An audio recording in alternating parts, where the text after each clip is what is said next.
Hello my dear friends, and welcome back to another video. Today we've got more teases for The Mandalorian, an Empire magazine triple. That's right, not one, not two, but three awesome exclusives, and we're talking about Dave Filoni, Pedro Pascal, and of course everyone's favourite little green guy, Grogu.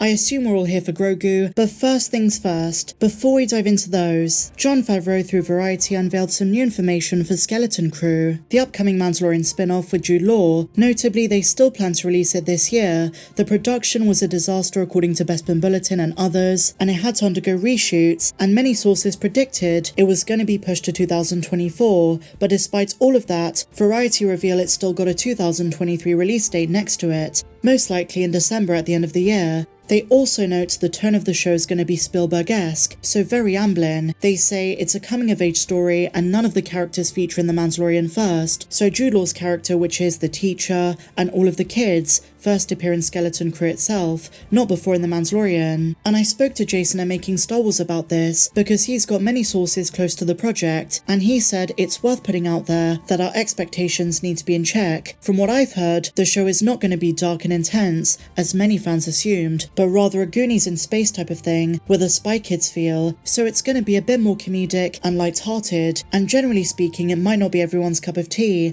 I'm still very excited for it though, and this is very interesting news indeed. And so now guys, Dave Filoni, so much of this would not even be around if it weren't for him. He is the most pivotal part of Star Wars in 2023, whether it comes to the legacy from the Clone Wars in the Bad Batch. I know he's not too involved these days, but he was at the start. Of course The Mandalorian, and later in the year, Ahsoka, that is his pièce de résistance, that is the climax of his work. Ahsoka, who he created with George Lucas, has her own show, played by Rosario Dawson, about the next steps in her journey. But let's dive into this exclusive. Dave Filoni on how the Clone Wars influences his storytelling on The Mandalorian. In his own words, things don't come to a perfect ending. And just before we start, look at that side glance. So they say, as the Star Wars franchise has expanded in recent years, it's become less a direct narrative, more a broad tapestry interweaving all kinds of stories and eras that crisscross over each other, from the Skywalker Saga movies to animated series like The Clone Wars and Rebels,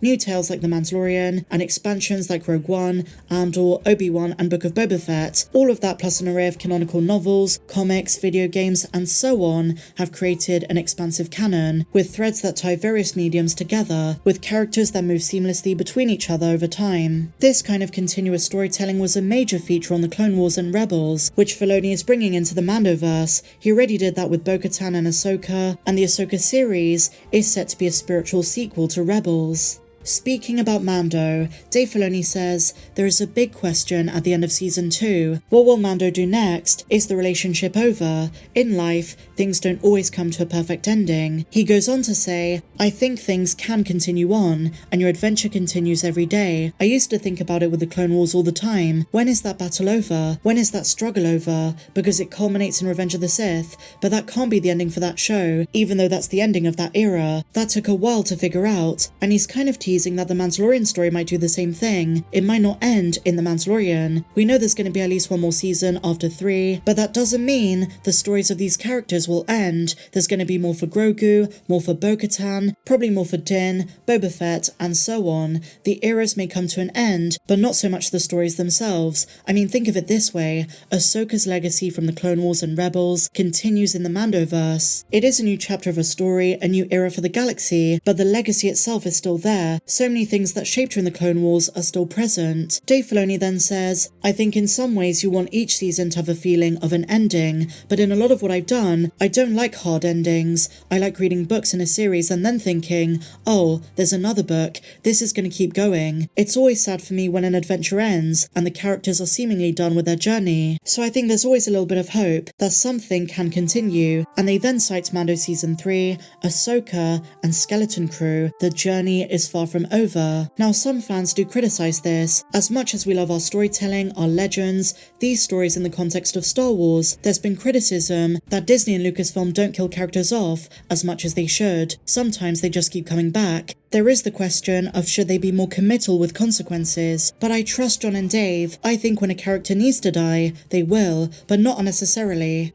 And so now, onto the best of the 3 articles by Empire Magazine. This one has never before seen concept art for Season 3 of Grogu and crab rocks. Lucasfilm sure do love their crabs lately. Season 2 had frog eggs and ice spiders, and Season 3 apparently has these crustaceans. Here's what they say. Across 2 seasons of The Mandalorian and the Book of Boba Fett, there are countless things that young Grogu, or Baby Yoda as some fans still call him, has stuffed into his ravenous gob. That delicious looking blue macaron, the tadpole egg, live frogs, a bowl of octopus soup. He's a hungry little guy. And now, it looks like there might be something else on the menu. As seen in the world-exclusive Mandalorian Season 3 issue of Empire, we have brand new concept art of Grogu from the next batch of episodes, chasing down a group of scuttling crab-like rock-looking creatures. The little mischief maker is up to his usual tricks. They say place your bets now on whether he tries to eat one of them. An executive producer and director Rick Famuyiwa chimes in on Grogu's journey.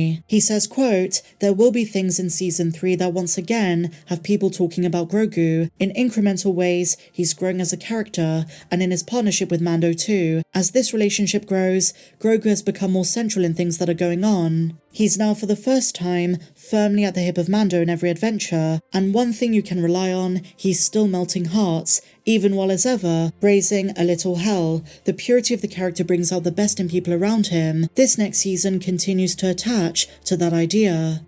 And so finally guys, Pedro Pascal can't see in the Mandalorian armor. If there's a hole, I'm gonna fall into it. He told Empire Magazine, "It's like putting on a head-to-toe glove with weights on it." He said, "It's ironic that you can't see any facial expression because it puts you in the world so completely and instantly makes the character feel real, but you can't see shit. They've continued to finesse and make it more comfortable, but it's like going blind. Your breath completely fogs up the narrow slit that you can see through. There's no peripheral vision. If there's a hole, I'm gonna fall into it. When it's on, you immediately feel powerful, protected, dangerous, and like a protector." Pascal is the voice and face of Djarin, and while there are scenes in the 3rd season where he had to be in the suit, for the most part it's his body doubles, Brendan Wayne and Lateef Crowder, who do an amazing job. They have more experience in the suits than Pedro, but a funny tease there. In other Mando news, following the exclusive clip I covered in yesterday's video, we have some new frames from Season 3. We see Grief Karga and Djarin on Nevarro. Emily Swallow's armor is there too, twatting Quarren thugs like it's nobody's business. We also have this HD shot of Bo-Katan on her throne. She looks really pissed. And to finish things off guys, here are Paul Sun-Hyung Lee's comments on what it was like meeting Grogu for the first time. Enjoy, and may the force be with you, always. Did you actually get to meet the Grogu puppet? Did you ever get to kind of just hold him? Oh yeah. In Season 1, during my set visit, I got a chance. So always make friends with the props department. That's my make friends with the props department, especially on a show like Star Wars. I love props. I love prop building. I'm fascinated by that. I would like to think that if I had to make a career change or I couldn't get into acting, that I would go into the props department and try to get on something like a Star Wars or Star Trek show, because the props department, it's so much fun. But yeah, I got a chance to hold Grogu, and there are different versions of Grogu. Obviously, they have the stunt version. They have the hero version with all the electronics and the machines to articulate the eyes and the ears and the mouth and whatnot. It takes a team, a well-oiled team, to work together to create to bring that puppet to life. Really, it's incredible. But I got a chance to hold him.